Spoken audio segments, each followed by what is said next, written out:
An angry prisoner is being held in a U.S. prison. His eyes are filled with murder because his heart is filled with hatred. 6 months ago, Jason had a happy family, his wife was beautiful and caring, and the future of the newborn child was full of hopes. But, just as his wife was preparing dinner, masked bandits appeared out of nowhere. Jason's wife was already dead when he realized something was wrong. The cunning bandits sprayed LSD and fled the scene with great arrogance. When Jason woke up, he found the murder weapon in his hand, and the police coincidentally surrounded the place. In this way Jason was treated as his wife's murderer and sentenced to 50 years in prison. On Christmas night, Jason was sent to a private prison. The prison is under 24-hour security to prevent prisoners from escaping. The prison is built on the sea. There is only one route in and out, because in this prison all are the most vicious felons. Everyone's hands are covered with blood. This day Jason wanted to have a quiet breakfast, but someone wanted to find trouble. Not only towards the dinner plate spit but also insulted his wife. The other party did not know that they had messed with the wrong person this time. After the fight, Jason is brought before Julie, who controls the entire prison and is an uncompromising dictator. In order to turn the inmates into assets, he orchestrates flying car races. Death row inmates become drivers, driving modified race cars to kill each other. If someone can win 5 races in a row, they will be pardoned and leave the prison. The track is littered with high-definition cameras and the race is broadcast live for a global audience. In the previous race, a masked driver named Frank with super strength won 3 races in a row. In the 4th race, Frank suffered a mechanical failure and was mercilessly targeted by his opponents. Although he won the race but died of serious injuries, Julie urgently blocked the news of Frank's death to avoid a drop in ratings. She desperately needs a strong prisoner to replace Frank and continue the competition. Jason is the perfect candidate for the job. Jason is initially reluctant, but Julie's offer is too good to refuse. And Jason will be pardoned as long as he wins the 5th match by pretending to be Frank. After the deal was struck, Jason came to the workshop in high spirits and met with the team coach and technician Fatty. The race car was ready, with a high-powered engine that could explode with a terrifying 850 horsepower. In order to avoid accidents, the car is also equipped with nitrogen acceleration. Racing defense is also very strong. The front and side is 2 cm steel plate bulletproof glass, clear Chinese manufacturing. The rear is 15 cm thick solid armor. In addition to these, the car is also equipped with smoke bombs and even petrol bombs, and then with 2 multi-barrel Gatling machine guns. It can really be described as a very strong performance. From the coach's mouth, the flying car race is divided into 3 games. The first 2 games to kill as many opponents as possible to ensure that they pass the finish line can be who can win the 3rd game to be considered the real champion. Jason's main opponents are 5 people, respectively: Chinese American Green, Jim, former professional racing driver Colt, and Jake, Julie. In order to live earnings, each race will be from the women's prison.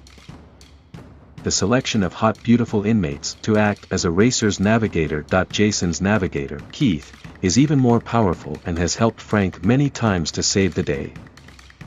Facing Keith, Jason didn't want to hide his identity and took the initiative to remove his mask to start the race. As the lights began to flash, the participants looked excited. The global live broadcast was also launched, with over 45 million people paying to watch. Jason took the lead with the floor gas and the rest of the team quickly sprinted off. The pack started to rampage and Jason soon lost his position. Coming in 4th, Keith calmly commanded a shortcut to follow and Jason hit the gas at the intersection to take the lead once again. The race came to the 2nd lap and Julie ordered the sensors to be activated, triggering gunfire, smoke bombs and napalm and traps.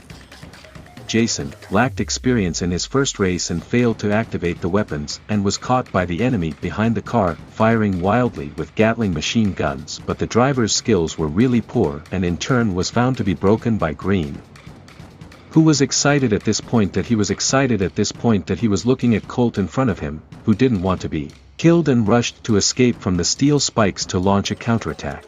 Green was unable to dodge the instant flat tire, the car lost control and began to roll. 14K saw the right time to send a missile, the car was blown away and crashed straight to the ground. Green climbed out of the car and started to spit out the fragrance towards the camera, but the next second he was smashed into pieces.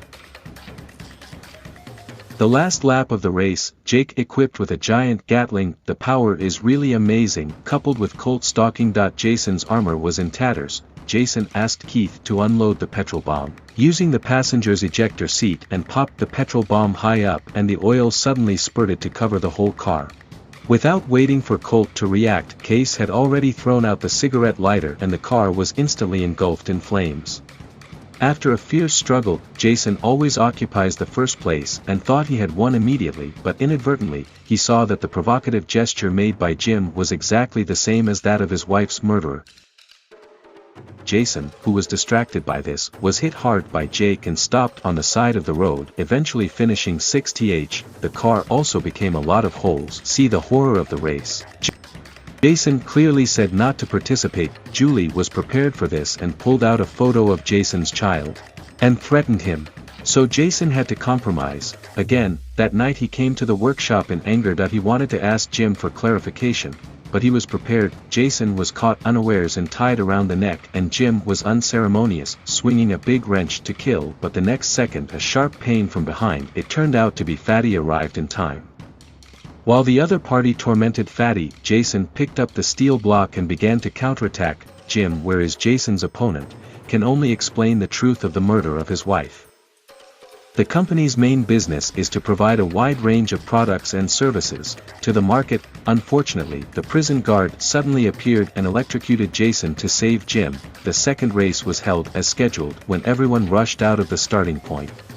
Jason, however, does not panic and drives into the abandoned workshop, where he threatens to eject Keith to force out a bigger conspiracy, which turns out that Keith has been undercover for Julie, ordered to lurk around Jason to prevent Jason from winning the race, thus keeping him in prison and bringing Julie greater gains. In return, Julie will sign a decree to release Case, but now, Keith has no choice but to cooperate. No more worries. Jason turns on the nitrous acceleration to return to the track for the race, but he no longer goes for the first place.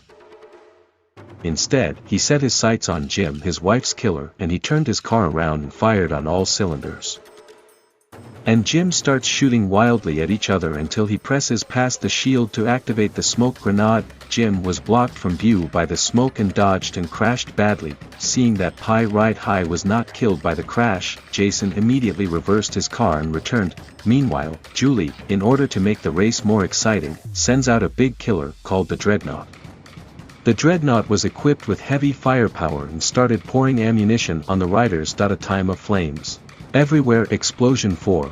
2 drivers died under the shell. More exaggerated is, the Dreadnought is also equipped with replenishment device. Once the tires were punctured, there was no way to escape.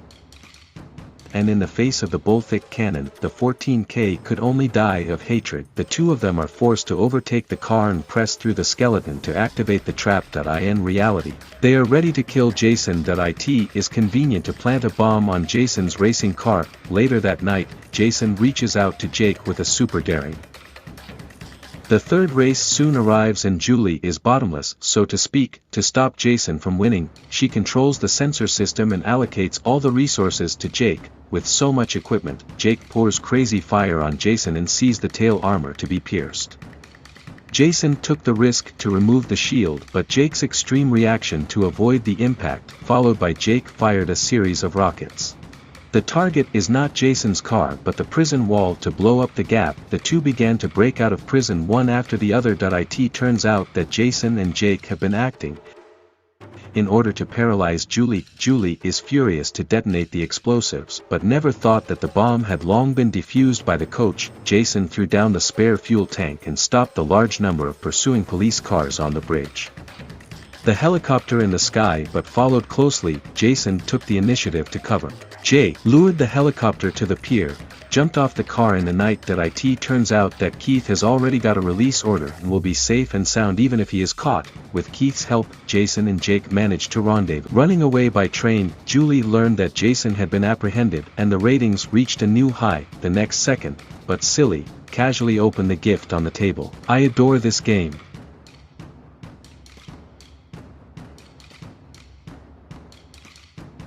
Six months later, Jason and Jake arrived in Mexico and established an auto repair shop.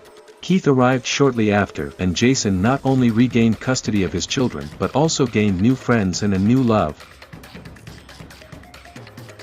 This is the end of the movie. Death Race is a super combustible action film. Jason Statham can fight, like Jason's friends must not miss. We will see you next time. Thank you for watching, and please remember to subscribe.